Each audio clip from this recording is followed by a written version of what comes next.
অনেকদিন ধরে আমার ইচ্ছে ছিল পিকে নেমে অনেক রাজত্ব করে বাড়ি ফিরবো বুইয়া করে।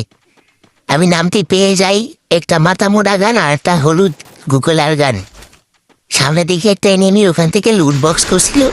আমি তাকে কিছুটা খোঁচা মারি, এরপর দেখি ওখান থেকে আমার কেটে আমাকে খোঁচা মারছি। আমি তাড়াতাড়ি দুটো গুলওয়াল ফেলিয়ে মধ্যে যাই, দেখি মনটা একটা নাপা বড়ি রাখা আছে। আমি কিন্তু এই নাপা বড়িটা খেয়ে ওখানে যেয়ে পিছন থেকে মেরে দেবো একেবারে, এমন রাজ দিয়ে মারবো যে ভাবতেই পারবে না। আমি কিন্তু পিছন থেকে যাচ্ছি, যাইয়েই দেখি কি পরিমাণে একটা মাছ দিব। এই যে সামনে দেখতেছি এনিমিরা এখনই মাইন্ডে দিমু। এই মায়ের দিলাম, এই মায়ের হলুদে হ্যাঁ দরকার নেই, হলুদে সবাই বুঝে। এখন আমরা পরবর্তী স্কিপে চলে আসি। এখানে আসি দুটো পেয়ে যাই ওয়ান শাটার, কিন্তু ওয়ান শাটারকে চেঞ্জ করে আমি ফিনে নিই। ওখান থেকে দেখি একটা ছেলের নিয়ে চলে গেছে। আমি তাড়াতাড়ি আজ্ঞানটা নিয়ে ওই ছেলেটার কাছে যাই।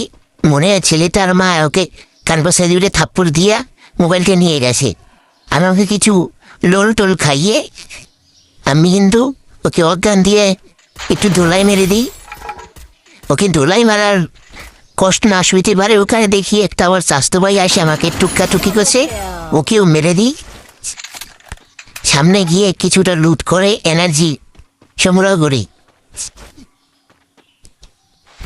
এনার্জি সংগ্রহ করতে করতে আমি এখান থেকে পেয়ে যাই আমার স্বাদের 6 ফুট গানটা।